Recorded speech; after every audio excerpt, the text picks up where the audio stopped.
भारतीय दर्शन में न्याय दर्शन के महर्षि गौतम ऋषि द्वारा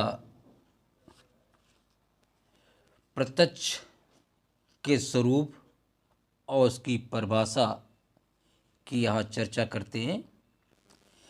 तो न्याय दर्शन में प्रत्यक्ष पहला प्रमाण है। न्यायिक दार्शनिकों ने प्रत्यक्ष पर जितनी गंभीरता से विचार किया है उतनी गंभीरता से पश्चात दार्शनिकों ने भी नहीं किया। न्याय दर्शन में प्रत्यक्ष का अत्यधिक महत्व है। न्याय दर्शन में प्रत्यक्ष का प्रयोग ज्ञान के साधन के अतिरिक्त साध्य के रूप में भी हुआ है। प्रत्यक्ष के द्वारा जो ज्ञान उत्पन्न होता है वही प्रत्यक्ष ही कहलाता है, अर्थात वे भी प्रत्यक्ष ही कहा जाता है।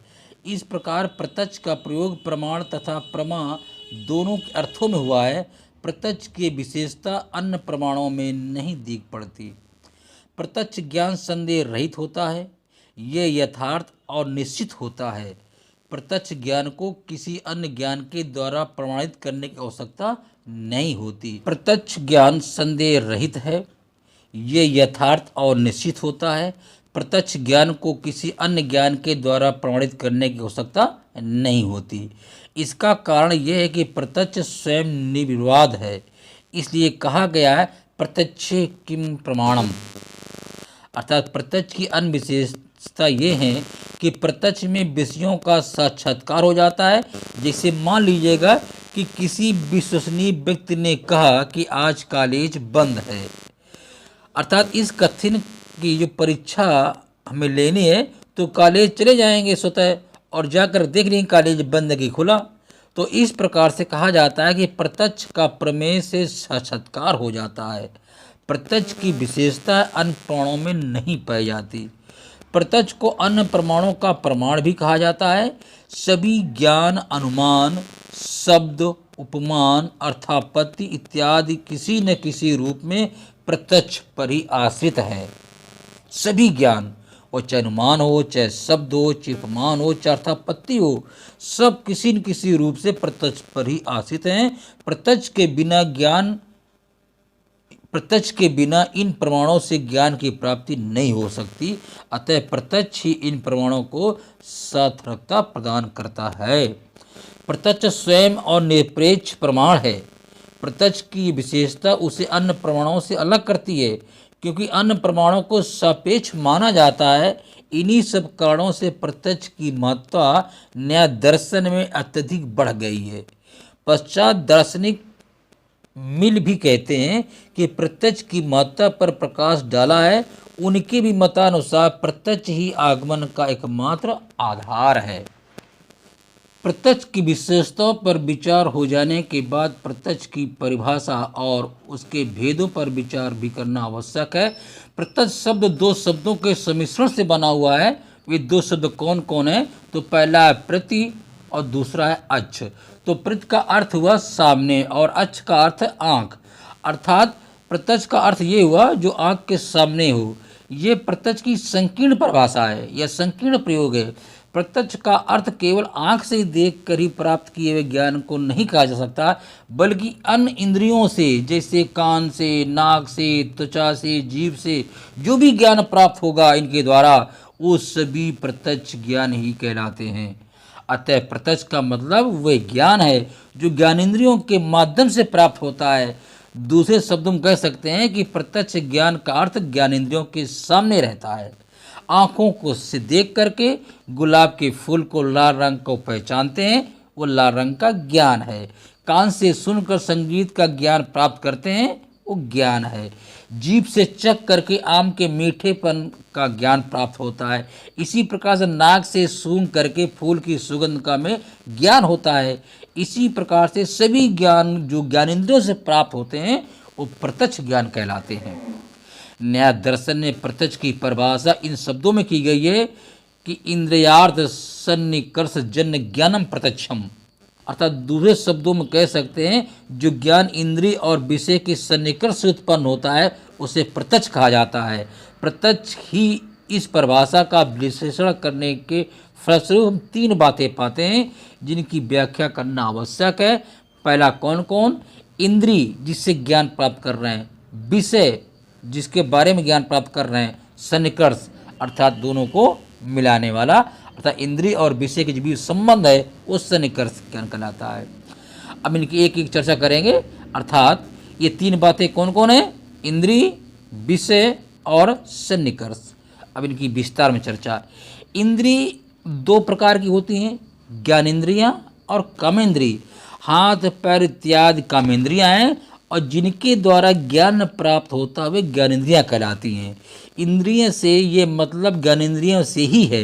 ज्ञानेंद्रियां दो प्रकार की होती हैं, बाह्य ज्ञानेंद्रियां और आंतरिक ज्ञानेंद्रियां। बाह्य ज्ञानेंद्रियों की संख्या 5 होती है, जैसे आँख, जीभ, कान, नाक, त्वचा। और मन भी एक इंद्रिय है जिसको आंतरिक इंद्रिय कहा जाता है, यह आंतरिक इंद्रिय कहलाती है। बाह्य पदार्थों ज्ञान बाह्य इंद्रियों से होगा और आंतरिक ज्ञान अनिंद्रिय मन से होता है, अर्थात अनिंद्रिय मन से आत्मा के सुख दुख ज्ञान इत्यादि का ज्ञान प्राप्त होता है। इन ज्ञान इंद्रियों के अभाव में प्रत्यक्ष ज्ञान का होना असंभव है। इन इंद्रियों के अभाव में प्रत्यक्ष ज्ञान संभव नहीं है।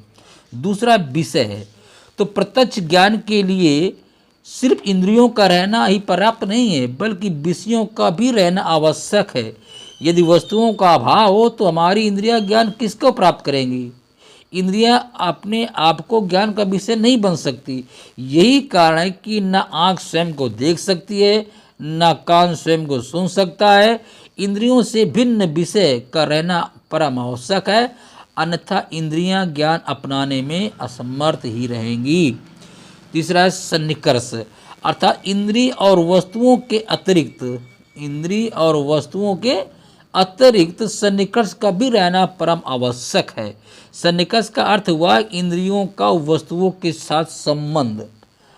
जब तक इंद्रिय का वस्तु के साथ संयोग नहीं होता है तब ज्ञान का उदय नहीं होता, अर्थात जब तक आँख का रूप में संयोग नहीं होगा तो ज्ञान का उदय नहीं हो सकता।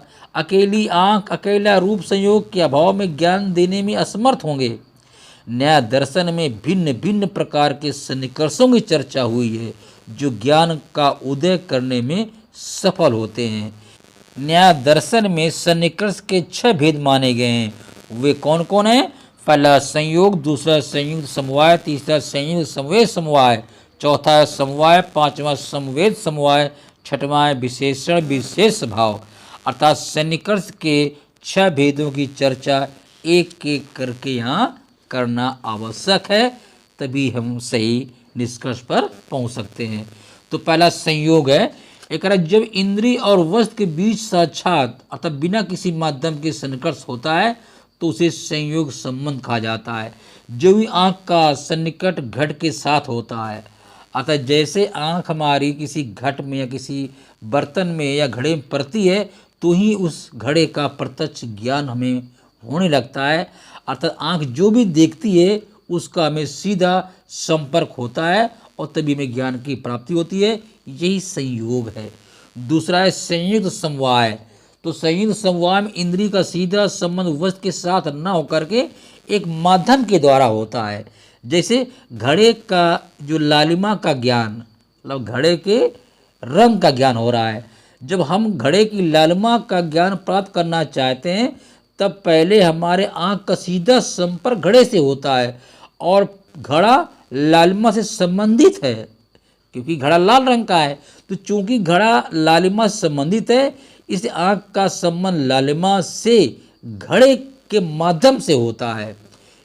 तो इस तरह का ये सन्निकर्ष संयुक्त समवाय कहलाता है। तीसरा है संयुक्त समवेत समवाय। इसमें इंद्रिय का वस्तु के साथ संबंध 2 माध्यमों के सहारे होता है।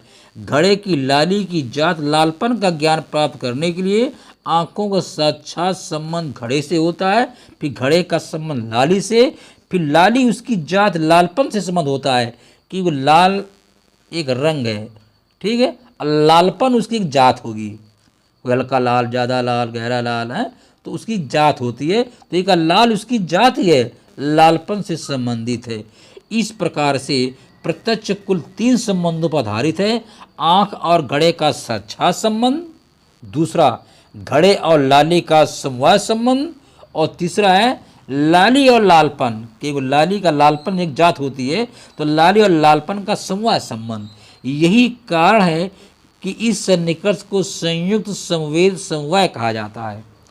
चौथा है समवाय, अर्थात चौथे प्रकार के सन्निकर्ष को समवाय कहा जाता है। इसमें इंद्रिय का सन्निकर्ष एक ऐसी वस्तु से होता है जिसमें वस्तु का एक गुण के रूप में इंद्रिय में समवेत होता है। इसको अन्य उदाहरण से कह सकते हैं कि काणेन्द्रीय शब्द का प्रतीचीकरण होना है, जो कि काणेन्द्रीय का निर्माण आकाश से होता है, अर्थात आवाज़ आती है वो आकाश से होती है, संबंध जिसका गुण शब्द है। इसलिए काणेन्द्रीय में शब्द गुण के रूप में समवेत है, अतः काणेन्द्रीय द्वारा शब्द के बीच समवाय संबंध कहलाता है। अतः कान में जो आवाज़ पड़ती है और कान के बीच में संबंध है वो समवाय संबंध कहलाता है। पांचवा है समवेत समवाय, शब्द में इसकी जात समावेश होता है। ज्यों ही हम शब्द सुनते हैं त्यों ही उस जात शब्द भी प्रत्यक्ष हो जाता है। अतः काणेन्द्रीय का शब्दत्व से संबंधित होने में दो प्रकार के समवाय संबंध विद्यमान होते हैं। पहला काणेन्द्रीय का शब्द के साथ समवाय शब्द, और दूसरा शब्द का शब्दत्व के साथ समवाय संबंध। यही कारण है कि इस सन्निकर्ष को समवेत समवाय कहा जाता है। दूसरे शब्दों में कह सकते हैं काणेन्द्रीय का शब्दत्व से संबंधित होना समवेत समवाय का उदाहरण है। छठवां है विशेष विश्लेषण भाव, अर्थात विशेष विश्लेषण भाव क्या है? जब हम किसी वस्तु के अभाव का प्रत्यक्ष करते हैं तब स्वतः अभाव नहीं दिखाई पड़ता है, तो प्रत्यक्ष के साथ मिला हुआ कोई न कोई आधार दिखाई देता है। घड़ा नहीं है कहने का तात्पर्य ये होता है कि भूतल पर घड़ा नहीं है, अर्थात भूतल विशेष हुआ और घड़े का अभाव विश्लेषण है। चूँकि विश्लेषण को हम अपने आप में न देख करके अपने विशेष तो अर्थात जहाँ रखा रहता है भूतल में की विशेषता के रूप में देखते हैं, इसलिए इस सन्निकर्ष को विश्लेषण विश्लेष भाव कहते हैं। न्यायिकों के अनुसार अभाव का ज्ञान इसी प्रकार के संबंध के द्वारा होता है। इसलिए उपरोक्त व्याख्या से जो भी स्पष्ट कराए हैं, ये स्पष्ट किया है कि इंद्रिय और वस्तु का जो सन्निकर्ष है ही प्रत्यक्ष कहलाता है। प्रत्यक्ष द्वारा ज्ञान यथार्थ और वास्तविक है। ज्ञान का वस्तुवाद इसी विचार पर केंद्रित है। न्याय दर्शन ने प्रत्यक्ष की पूर्व परिभाषा इन यथार्थ सन्निकर्ष जन्म प्रत्यक्षम का अधिक महत्व है। न्यायिकों की ये परिभाषा सर्वसाधारण को मान प्रतीत होती है, परंतु इससे ये नहीं प्रमाणित है कि प्राचीन न्यायिकों की प्रत्यक्ष विषय परिभाषा दोष मुक्त है। नव्य न्यायिकों एवं वेदांती इस परिभाषा को उपयुक्त नहीं मानते। जो नव्य न्याय दार्शनिक हैं उनके जन्मदाता गंगेश उपाध्याय ने इस परिभाषा के विरुद्ध 3 प्रकार के दोष रेखांकित करने का प्रयास किया। न्यायिकों ने इंद्रिय और वस्तु के सन्निकर्ष के द्वारा प्राप्त ज्ञान को प्रत्यक्ष कहा है। ऐसी स्थिति में ईश्वर को प्रत्यक्ष ज्ञान नहीं होना चाहिए, क्योंकि ईश्वर के पास इंद्रिय नहीं है। परंतु वस्तुस्थिति यह है कि ईश्वर को सभी वस्तुओं का प्रत्यक्ष ज्ञान होता है। अतः न्यायिक की प्रत्यक्ष परिभाषा अव्याप्ति दोष से ग्रस्त है। इसी परिभाषा में दूसरी त्रुटि यह है कि चक्रक दोष से ग्रस्त पाई जाती है। इस परिभाषा में प्रत्यक्ष की व्याख्या इंद्रिय के द्वारा की जाती है और फिर इंद्रिय की व्याख्या प्रत्यक्ष के द्वारा की जाती है। ये पूछे जाने इंद्रिय किसे कहते हैं, तो न्यायिक कहते हैं इंद्रिय वह जिसके द्वारा प्रत्यक्ष होता है। फिर जब पूछा जाता है कि प्रत्यक्ष क्या है, तो वे कहते हैं कि प्रत्यक्ष वह जिसका ज्ञान इंद्रियों के द्वारा होता हो। तो इस परिभाषा की तीसरी त्रुटि ये कि अति व्याप्त दोष पाया जाता है। इसका कारण क्या है कि प्रत्यक्ष के अतिरिक्त अनुमान में भी मन का ज्ञेय वस्तु का संबंध होता है। यहाँ पर यह कहना प्रासंगिक होगा कि मन को न्याय दर्शन में इंद्रिय के रूप में स्वीकारा गया है। अतः इंद्रिय वस्तु संपर्क प्रत्यक्ष के अतिरिक्त अन्य प्रमाणों में भी पाया जाता है। उपरोक्त त्रुटियों से अवगत होकर श्री गंगेश उपाध्याय ने प्रत्यक्ष की दूसरी परिभाषा दी। उनके अनुसार इंद्रिय वस्तु संपर्क प्रत्यक्ष का समान लक्षण नहीं है। इसके विपरीत वो विषय की साक्षात प्रतीत को प्रत्यक्ष का समान लक्षण मानते हैं। उन प्रत्यक्ष को परिभाषित करते हुए कहा कि प्रत्यक्षस साक्षात्कृतम लक्षणम। दूसरे शब्दों में कह सकते हैं प्रत्यक्ष का समान लक्षण है जैसा ऊपर कहा गया है। विषय की साक्षात प्रतीत, ज्यों अचानक हमारे सामने एक बाघ उपस्थित होता है त्यों हमें सीधे उसका ज्ञान उपलब्ध हो जाता है, या तर्क या अनुमान की अपेक्षा नहीं है। उसी प्रकार से ईश्वर को भी विभिन्न विषयों का सीधा ज्ञान हो पाता है। इस परिभाषा की उसकी बड़ी खूबी यह है कि इस परिभाषा से लौकिक तथा अलौकिक सभी प्रकार के प्रत्यक्ष की व्याख्या हो जाती है। अतः नव्य न्याय दार्शनिक की प्रत्यक्ष विषय परिभाषा प्राचीन न्याय दार्शनिक की प्रत्यक्ष परिभाषा से अधिक उपयुक्त जचती है। अतः हम कह सकते हैं कि प्रत्यक्ष के वर्गीकरण पर विचार करेंगे। न्याय दर्शन में प्रत्यक्ष का वर्गीकरण विविध दृष्टिकोण से हुआ है। न्याय दर्शन में प्रत्यक्ष का वर्गीकरण की विशेष महत्व भी है। अब प्रत्यक्ष का वर्गीकरण कर लेते हैं। सर्वप्रथम प्रत्यक्ष का विभाजन दो वर्गों में हुआ है, पहला लौकिक प्रत्यक्ष और दूसरा अलौकिक प्रत्यक्ष। अभी हम लोगों ने देखा इसके पहले कि प्रत्यक्ष वस्तु से इंद्रिय का संपर्क हो पाता है। इस वर्गीकरण में प्रत्यक्ष का इसी परिभाषा को ध्यान में रखा गया है। जब इंद्रिय का वस्तु के साथ साधारण संपर्क होता है तो उस प्रत्यक्ष को लौकिक प्रत्यक्ष कहते हैं। अलौकिक प्रत्यक्ष का प्रतिलोम है। जब इंद्रिय का संपर्क विषयों के साथ असाध ढंग से होता है तो प्रत्यक्ष अलौकिक प्रत्यक्ष कहा जाता है। अलौकिक प्रत्यक्ष का विषय कुछ ऐसा है कि इंद्रियों का उससे साधारण संपर्क नहीं हो सकता। तो अब बात करते हैं अलग अलग इनकी लौकिक प्रत्यक्ष और अलौकिक प्रत्यक्ष की। तो लौकिक प्रत्यक्ष के दो भेद किया गया है, बाह्य प्रत्यक्ष और मानस प्रत्यक्ष। जब बाह्य इंद्रियों का वस्तु के साथ संपर्क होता है तो उस संपर्क से जो प्रत्यक्ष होता है उसे बाह्य प्रत्यक्ष कहा जाता है। क्योंकि बाह्य ज्ञानेंद्रियां 5 प्रकार की होती हैं, जैसे आँख, कान, नाक, जीभ और त्वचा। इसलिए बाह्य प्रत्यक्ष भी 5 प्रकार का होता है। आँखों से देखकर जो ज्ञान प्राप्त होता है चक्षुष प्रत्यक्ष कहा जाता है। टेबुल लाल है, मतलब मेज लाल है, तो ये ज्ञान चक्षु प्रत्यक्ष का उदाहरण है, मतलब आँखों द्वारा जो देखा जा रहा है उसका उदाहरण है। कान से सुनकर हमें जो ज्ञान प्राप्त होता है वो श्रौत प्रत्यक्ष कहा जाता है। इस ज्ञान का उदाहरण घंटी की आवाज़ मधुर है कहा जा सकता है। सूंघकर जो ज्ञान प्राप्त होता है उसे घ्राण प्रत्यक्ष ज्ञान कहा जाता है। फूल की खुशबू का ज्ञान इस प्रत्यक्ष का उदाहरण है। जीभ के माध्यम से किसी विषय का स्वाद का जो ज्ञान प्राप्त होता है उसे रासन प्रत्यक्ष भी कहा जाता है। अर्थात मिठाई के मीठा होने का ज्ञान इस प्रत्यक्ष का उदाहरण है। किसी वस्तु के स्पर्श कर उसके कड़ा अथवा मुलायम होने का जो ज्ञान प्राप्त होता है उसे स्पर्श प्रत्यक्ष कहा जाता है। त्वचा के संपर्क होने से मक्खन के मुलायम और लोहे का कड़ा होने का जो ज्ञान प्राप्त होता है उसे हम स्पर्श प्रत्यक्ष उदाहरण मानते हैं। मन को न्याय दर्शन में एक आंतरिक इंद्रिय माना गया है। मन के द्वारा जो प्रत्यक्ष का ज्ञान होता है उसे मानस प्रत्यक्ष कहते हैं। यद्यपि मन एक ज्ञानेंद्रिय है फिर भी वह बाह्य ज्ञानेंद्रियों से भिन्न है। बाह्य ज्ञानेंद्रियां पंचभूतों से निर्मित होने के कारण से अनित्य हैं, परंतु मन परमाणु निर्मित या निर्वय होने के फलस्वरूप नित्य है। बाह्य इंद्रियां पंचभूतों से निर्मित हैं जबकि मन अभौतिक है।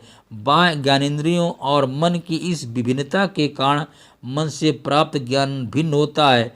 मानसिक अनुभूतियों जैसे राग, द्वेष, सुख, दुख, इच्छा या प्रयत्न के साथ जब मन का संयोग होता है तब जो ज्ञान प्राप्त होता है उसे मानस प्रत्यक्ष कहते हैं। प्रत्यक्ष का विभाजन एक दूसरे दृष्टिकोण से भी कहा गया है, निर्विकल्प और सविकल्प। प्रत्यक्ष रूप से में भी हुआ है तो निर्विकल्पक प्रत्यक्ष उस प्रत्यक्ष को कहते हैं जिसमें वस्तु के अस्तित्व का आभास होता है। हमें वस्तु के विशिष्ट गुणों का ज्ञान नहीं होता है।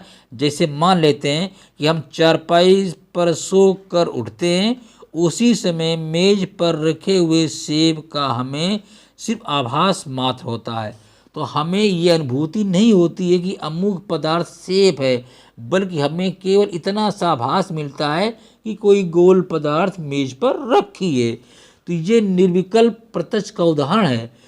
इस प्रत्यक्ष का दूसरा उदाहरण ये भी है कि मान लीजिएगा प्रातः काल हमारा छोटा भाई हमें जगाता है, उसमें कुछ क्षणों तक हम अपने भाई को नहीं पहचान पाते, हमें छोटा भाई और आसपास चीज़ों का धुंधला आभास भर मिलता है। अतः निर्विकल्प प्रत्यक्ष से विषय के गुण, रूप और प्रकार ज्ञान नहीं होता। चूँकि इस ज्ञान की अभिव्यक्ति नहीं हो सकती है, इसलिए इस ज्ञान के संबंध में सत्यता अथवा असत्यता का प्रश्न नहीं उठता। इसके विपरीत सविकल्प प्रत्यक्ष वस्तु की निश्चित और स्पष्ट ज्ञान को कहते हैं। सविकल्प प्रत्यक्ष में सिर्फ किसी वस्तु के अस्तित्व का ही ज्ञान नहीं रहता, बल्कि उसके गुणों का भी ज्ञान होता है। जब हम कुर्सी को देखते हैं तो हमें कुर्सी का अस्तित्व का ही ज्ञान नहीं प्राप्त हो रहा है, बल्कि कुर्सी के गुणों का भी ज्ञान प्राप्त हो रहा है। सविकल्प प्रत्यक्ष में वस्तु के आकार के साथ साथ वस्तु के प्रकार का भी ज्ञान होता है। सविकल्पक प्रत्यक्ष निर्णयात्मक है, अतः इसके संबंध में सत्यता और असत्यता का प्रश्न उठता है। सविकल्पक प्रत्यक्ष और निर्विकल्प प्रत्यक्ष में निम्नलिखित अंतर पाए जाते हैं। वो क्या है? निर्विकल्पक प्रत्यक्ष वस्तु के मात्र अस्तित्व का आभास मात्र होता है, परंतु सविकल्पक प्रत्यक्ष वस्तु के अस्तित्व के अतिरिक्त उसके गुणों को भी जाना जाता है। निर्विकल्प प्रत्यक्ष में सत्यता अथवा असत्यता का प्रश्न नहीं उठता, परंतु सविकल्प प्रत्यक्ष में सत्यता अथवा असत्यता का प्रश्न उठता है। निर्विकल्प प्रत्यक्ष मूक ज्ञान या अविभाज्यता रहित है। सविकल्पक प्रत्यक्ष अभिज्ञान से युक्त है, ये ज्ञान निर्णयात्मक होता है। निर्विकल्पक प्रत्यक्ष मनोवैज्ञानिक संवेदना के अनुरूप है तथा सविकल्पक प्रत्यक्ष मनोवैज्ञानिक प्रत्यक्षीकरण के तुल्य है। निर्विकल्प और सविकल्प प्रत्यक्ष में वही अंतर है जो संवेदना और प्रत्यक्षीकरण के बीच हैं। इन भिन्नताओं के बावजूद भी कह सकते हैं कि निर्विकल्पक प्रत्यक्ष सविकल्पक प्रत्यक्ष का आधार है। निर्विकल्पक प्रत्यक्ष के बाद ही सविकल्पक प्रत्यक्ष का उदय होता है। अब हम बात करते हैं प्रतिभिज्ञा क्या चीज़ है। तो कुछ विद्वानों ने सविकल्पक प्रत्यक्ष का एक विशेष रूप प्रतिभिज्ञा को कहा है। प्रतिभिज्ञा का अर्थ है पहचानना। भूतकाल में देखी हुई वस्तु को वर्तमान काल में पुनः देखने पर यदि हम पहचान जाते हैं तो उसे प्रतिभिज्ञा कहते हैं। मान लीजिए कि आपने सिनेमा हॉल में एक व्यक्ति से भेंट होती है, उसी व्यक्ति को 2 साल के बाद जब आप देखते हैं तो कह उठते हैं ये तो वही आदमी है जिसको हमने सिनेमा हॉल में देखा था। तो ये प्रतिभिज्ञा हुई। पहले प्रत्यक्ष की हुई वस्तु को प्रत्यक्ष करके पुनः पहचान लेना प्रतिभिज्ञा कहा जाता है। तो प्रतिभिज्ञा की विशेषता रहती है कि इसमें अतीत और वर्तमान का समन्वय रहता है। इसमें वर्तमान इंद्रिय और पूर्व संस्कार ज्ञान का सम्मिश्रण होता है। तो लौकिक प्रत्यक्ष के अन्य भेद के संबंध में केवल वर्तमान से ही रहता है। अब करते हैं अलौकिक प्रत्यक्ष की बात। तो अलौकिक प्रत्यक्ष इंद्रियों के विषयों के साथ साथ असाधारण संबंध होता है, इसे अलौकिक प्रत्यक्ष कहा जाता है। इस प्रत्यक्ष का उदय अलौकिक से निकट से होता है। इसके विपरीत जो लौकिक प्रत्यक्ष में इंद्रियों का विषयों के साथ लौकिक संबंध होता है। तो अलौकिक प्रत्यक्ष 3 प्रकार का होता है, सम्मान लक्षण, ज्ञान लक्षण और योगज। इनकी भी चर्चा कर लेते हैं। तो समान लक्षण प्रत्यक्ष ये क्या है? अलौकिक प्रत्यक्ष के रूप में जो की गई है। तो जिस प्रत्यक्ष से जात का प्रत्यक्ष होता है उस प्रत्यक्ष को समान लक्षण प्रत्यक्ष कहते हैं। राम, श्याम, यद इत्यादि व्यक्ति मनुष्य एक दूसरे से भिन्न है, फिर भी हम राम को देखते हैं तब कहते हैं कि ये मनुष्य है। इसका कारण क्या है कि राम के प्रत्यक्षीकरण से मनुष्य तत्व का प्रत्यक्षीकरण हो रहा है। इसी तरह गाय, घोड़ा, हाथी इत्यादि जानवरों को देखकर हम उसे पशु कह देते हैं, साथ ही पशु तत्व का प्रत्यक्षीकरण भी हो रहा है। अतः विशेष वस्तु के प्रत्यक्षीकरण के आधार पर उनमें निहित जात का प्रत्यक्ष ही समान लक्षण प्रत्यक्ष कहा जाता है। ऐसा इसलिए होता है कि व्यक्ति में जात निहित होती है, इसलिए एक व्यक्ति के प्रत्यक्ष से उसके संपूर्ण जात का प्रत्यक्ष हो जाता है। यही कारण है कि हम दो चार मनुष्य को मरते देखते हैं, जीवन में देखते हैं कि एक आदमी, दो आदमी या लोग मरते हैं, तो हम समूची मानव जात की मरने का निर्णय कर लेते हैं, क्योंकि दो चार व्यक्तियों का प्रत्यक्ष मां से ही हम संपूर्ण मानव जात को प्रत्यक्ष हो जाता है कि सभी को मरना है। तो इस तरह कहते हैं, इस प्रत्यक्ष को समान लक्षण कहा जाता है, क्योंकि वह समान के प्रत्यक्ष द्वारा प्राप्त होता है। अगला है ज्ञान लक्षण प्रत्यक्ष, अर्थात मानव अपनी इंद्रियों के द्वारा अनेक वस्तुओं का ज्ञान प्राप्त करता है।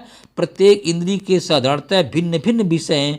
आँख के रूप में, कान का शब्द का, आँख के रूप का, कान के शब्द का, नाक से गंध का, त्वचा से स्पर्श का, यानी किसी वस्तु के कड़ापन या मुलायमित का ज्ञान प्राप्त होता है। जीभ से स्वाद का ज्ञान प्राप्त होता है। इसी प्रकार प्रत्येक इंद्रिय से अलग अलग विषयों का ज्ञान प्राप्त होते हैं। एक इंद्रिय से साधारणतः दूसरी इंद्रिय के विषय ज्ञान होना संभव नहीं माना जाता। आँख से शब्द ज्ञान नहीं हो सकता, आँख से गंध का ज्ञान नहीं हो सकता, आँख से स्पर्श ज्ञान नहीं हो सकता, आँख से स्वाद ज्ञान नहीं हो सकता।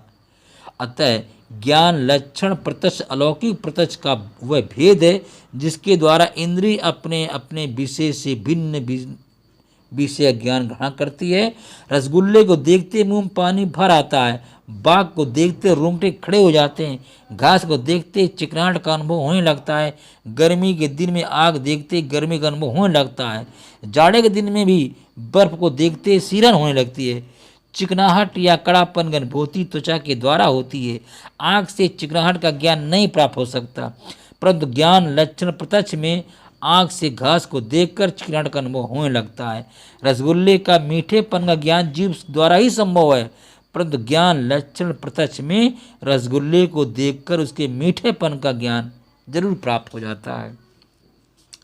ज्ञान दर्शन में कहा गया कि अतीत में दो गुणों को सदा एक साथ प्रत्यक्ष रहने से इसमें सहचार स्थापित हो जाता है, सहचर स्थापित हो जाता है, जिसके फलस्वरूप एक विषय का अनुभव होते ही दूसरे विषय का अनुभव होने लगता है। जिसे ज्ञान पहले के प्राप्त ज्ञान पर आधारित रहने के कारण ज्ञान लक्षण प्रत्यक्ष कहा जाता है। वेदांती न्याय दर्शन के ज्ञान लक्षण प्रत्यक्ष का खंडन करते हैं, अर्थात वेदांती जो दर्शन है भारत का, वो न्याय दर्शन के इस ज्ञान लक्षण प्रत्यक्ष का विरोध करते हैं। अब न्याय दर्शन में भ्रम की व्याख्या ज्ञान लक्षण प्रत्यक्ष के द्वारा की जाती है। रस्सी को सांप समझ लेना भ्रम है। जब हम रस्सी को सांप समझ लेते हैं तो उसकी व्याख्या नैकियों के अनुसार ये है कि हमारे पूर्व अनुभूत सांप की स्मृति वर्तमान अनुभूत वस्तु रस्सी के अनुभूत से इस प्रकार मिल जाती है कि रस्सी की स्मृति की वस्तु सांप से हम पृथक नहीं कर पाते। भ्रम ज्ञान लक्षण प्रत्यक्ष का भ्रामक रूप कहा गया है। अब अगला अलौकिक प्रत्यक्ष है योगज। साधारणतः इंद्रियों की शक्ति सीमित होती है, हम दूर एवं सूक्ष्म विषयों को नहीं देख पाते हैं, दूर की आवाज़ को नहीं सुन पाते हैं, दूर में रखे विषयों को हम नहीं चख सकते हैं और ना ही छू सकते हैं। परंतु कुछ असाधारण व्यक्तियों में योगज ज्ञान पाया जाता है, जिसके द्वारा भूत वर्तमान भविष्य सूक्ष्म सभी प्रकार की वस्तुओं का अनुभव करने लगते हैं। ये ज्ञान मुख्यतः योगियों में पाया जाता है। इन लोगों ने योगाभ्यास द्वारा इस ज्ञान को अपनाया है। ये ज्ञान दो तरह का होता है, जो योग में पूर्णता को प्राप्त कर चुके उनके लिए ये ज्ञान शाश्वत है और अपने आप हो जाता है। इस प्रकार से वो व्यक्ति को युक्त कहते हैं। जो योग में पूर्ण नहीं है, जिन्हें आंशिक सिद्धि प्राप्त है, उन्हें ध्यान लगाने की आवश्यकता है, ऐसे पुरुष को युजान कहा जाता है। ये ज्ञान योगियों से प्राप्त है, इसलिए इसे योगज ज्ञान कहा जाता है। योगज प्रत्यक्ष की प्रामाणिकता को अनेक भारतीय दर्शकों ने माना है। जैन दर्शन का केवल ज्ञान, बौद्ध दर्शन का बोध, वेदांत का संस्कार योगज प्रत्यक्ष के विभिन्न प्रकार हैं। इस तरह से हमने प्रत्यक्ष प्रमाण की एक विस्तार में चर्चा की। हमें उम्मीद है कि आपको प्रत्यक्ष ज्ञान या प्रत्यक्ष प्रमाण न्याय दर्शन का आपने सुना। इसके लिए धन्यवाद।